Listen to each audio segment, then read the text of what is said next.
Hello बच्चों, तो कैसे हैं आप सभी। मुझे उम्मीद है कि आप सभी अच्छे होंगे। तो हम लेके आए हैं कक्षा 12 के लिए रसायन विज्ञान का पहला पार्ट, जो हमारा है सॉलिड फॉर्म या ठोस अवस्था। ठीक है, ये हमने खासकर 2024 के लिए डिजाइन किया है, या मतलब इसको तैयार किया है। ठीक है, तो ज़्यादा से ज़्यादा बच्चे इसको शेयर कर दें अपने दोस्तों में और इस वीडियो का, ताकि आपको भी फ़ायदा मिले, आपके दोस्त को भी फ़ायदा मिले। ठीक है, तो आज का वीडियो करते हैं शुरू।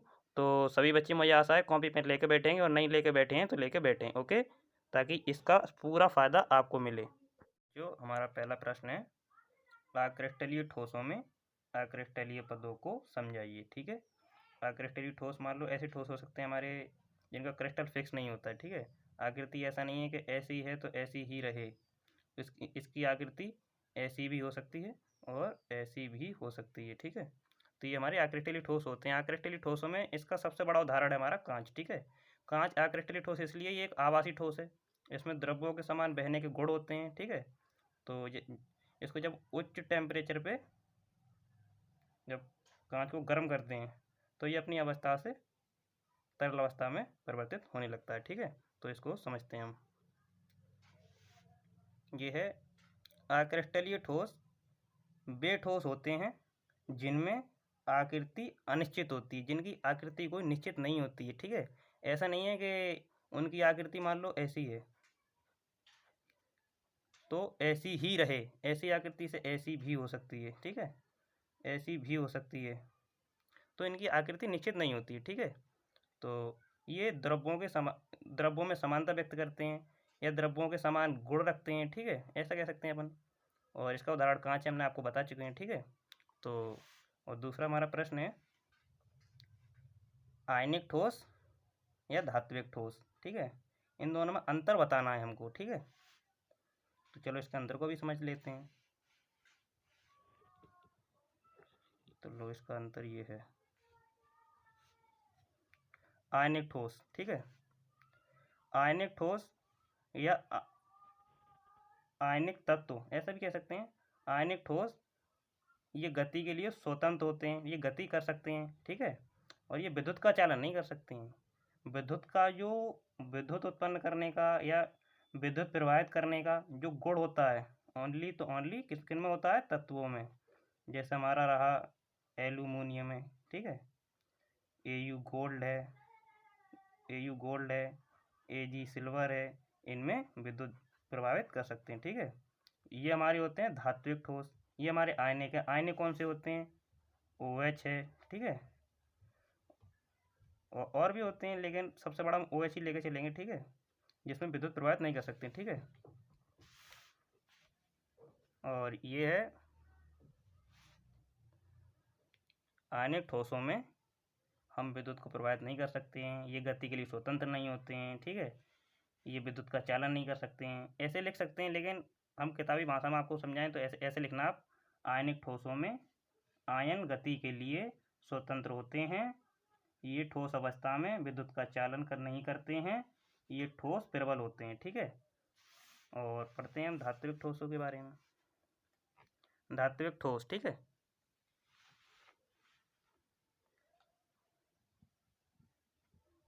ये ठोस अवस्था में विद्युत का चालन करते हैं। ठीक है, धातु का आपको बता ही चुके हैं, धातु हैं जिनमें इलेक्ट्रिसिटी उत्पन्न की जा सकती है। ठीक है, और ये तन्यता का गुण रखते हैं, इनको हम कहते हैं धात्विक ठोस। ठीक है, ये ठोस अवस्था में विद्युत का चालन करते हैं। इनके बंध दुर्बल भी हो सकते हैं, प्रबल भी हो सकते हैं। ठीक है, बस यही था, और चलते हैं और हम आपको पढ़ाएंगे इसमें रिक्तिका क्या है। ठीक है, तो इसको समझ लेते हैं, रिक्तिका है क्या। ठीक है,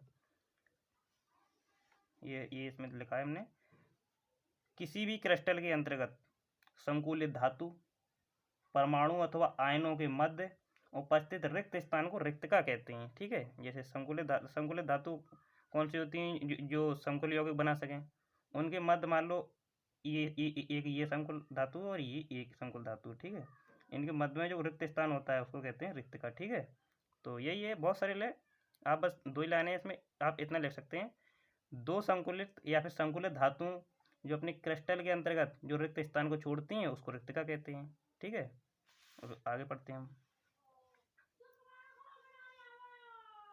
एकक कोष्ठका को अवलक्षणित करने वाले पैरामीटरों के नाम लिखो। ठीक है, जो एकक कोष्ठका होती है उसको जो अवलक्षणित करने वाले पैरामीटर होते हैं उनके बारे में हम जानेंगे। ठीक है, ये हमारा अच्छा प्रश्न है। ठीक है, एकक कोष्ठका को अवलक्षणित करने वाले निम्नलिखित पैरामीटर हैं, या निम्न पैरामीटर भी कह सकते हैं, कोई दिक्कत नहीं है इसमें। ठीक है, तो इसमें दिया है हमने एकक कोष्ठ नहीं, यहाँ से इनके तीनों किनारों की विमाएं ए, बी और सी। ठीक है, इनकी 3 विमाएं होती हैं एकक कोष्ठका की। ये ऐसे मान लेते हैं। ठीक है, ऐसा मान लो 3 विमाएं इसकी ए, बी, सी। ठीक है, इनकी 3 विमाएं ए, बी, सी। ठीक है, जो परस्पर लंबवत हो भी सकते, लंबवत भी हो सकती हैं और नहीं भी हो सकती हैं, कुछ भी हो सकता है। ठीक है, और नहीं भी हो सकती हैं। इनके किनारों के मध्य के कोण अल्फा। ठीक है, ये मान लो हमने माना अल्फा, ये माना बीटा, ये माना गामा।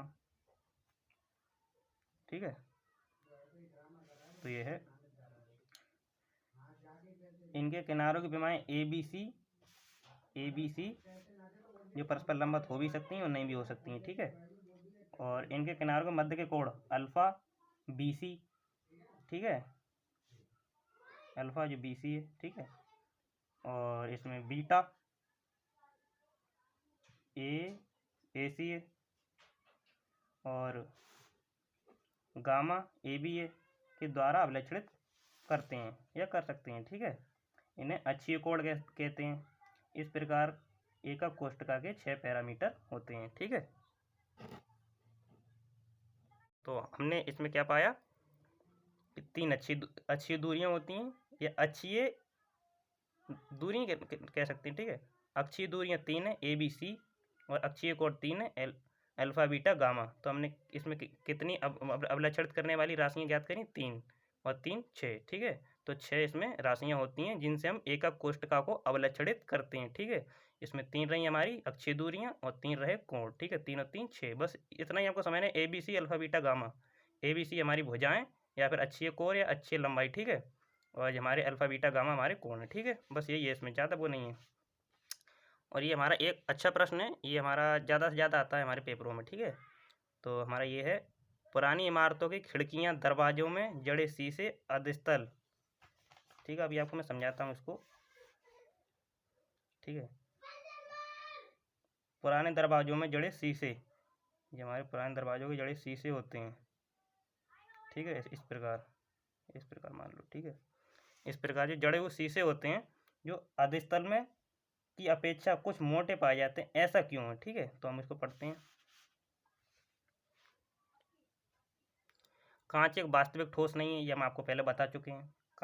कांच एक उच्च संयंत्रता पर, यानी उच्च ताप पर अतिशीत द्रव्य, यानी हाई टेम्परेचर पे इसमें द्रव्यों के समान बहने के गुण विद्यमान सक्रिय हो जाते हैं। ठीक है, अतः ये एक आभासी द्रव्य है। ठीक है, इसमें बहने के गुण विद्यमान होते हैं, इसके कारण ये अत्यधिक मंदता से नीचे की ओर बहता है या प्रभावित होता है। ठीक है, इस कारण अधस्थल का कुछ भाग मोटा हो जाता है। चलो इसमें हम समझ लेते हैं। ठीक है, जैसे मान लो ये कांच का शीशा है। ठीक है, ये किसी बिल्डिंग का शीशा है। ठीक है, ये शीशा इस प्रकार शीशा है। ठीक है, जब इसमें धीरे धीरे जब इस पर टेम्परेचर बढ़ता जाता है इस साइड से। ठीक है, तो ये क्या करता है, इस साइड पर यहाँ से यहाँ धीरे धीरे यहाँ मोटा हो जाता है। ज़्यादा नहीं, बस थोड़ा ही होता है, क्योंकि इसमें सूरज से इतनी गर्मी तो मिल नहीं जाएगी कि एकदम ही पूरा ऊपर से नीचे आ जाए। हाँ, बहरहाल थोड़ा बहुत तो हो जाता है, तो इसलिए इसमें यही दिया है कि अधस्थल में कुछ भाग मोटा होता है। ठीक है, बस कुछ मोटे पाए जाते हैं, यही है ना। हाँ, तो बस हमको इतना ही समझना था। तो आज का वीडियो हमारा यहीं पे समाप्त होता है। आशा है कि सभी बच्चों को समझ में आया होगा, और समझ में अगर आपको कोई टॉपिक का डाउट है तो आप हमें कमेंट में बता सकते हैं। ठीक है, तो बाय। ठीक है, मिलते हैं अगले वीडियो में, तब तक के लिए टाटा। ठीक है, तो एक चीज़ और आपको बताना देना चाहते हैं हम कि हमारा एक चैनल हम अपडेट करने जा रहे हैं, जिस पर हमारे चैनल पर आपको नीट से संबंधित या फिर MBBS से संबंधित जो भी डायग्राम होते हैं, ठीक है, ह्यूमन बॉडी के,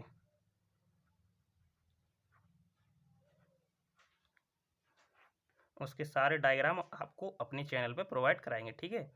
तो जितने भी बच्चे नीट की तैयारी कर रहे हैं या फिर MBBS में पढ़ रहे हैं या फिर हमारे फार्मेसी के बच्चे हैं या नर्सिंग के बच्चे हैं, तो उन बच्चों से हम कहना चाहते हैं हमारा जो चैनल है हम अब अगले वीडियो में आपको बता देंगे उसका नाम। तो ज़्यादा से ज़्यादा बच्चे उसको सब्सक्राइब कर लेना। तो इससे क्या है, हम आपको हर टॉपिक पे और हर विषय पे जितने भी डायग्राम होंगे हम आपको शॉर्ट लैंग्वेज में और शॉर्ट तरीके से बताएंगे। इस तरह से बताएंगे कि आपको ज़्यादा से ज़्यादा कम समय लगाकर हम कोशिश यही करेंगे, मतलब सबसे कम समय में आपको अच्छा डायग्राम बनाना सिखा दें, ठीक है। तो थैंक यू।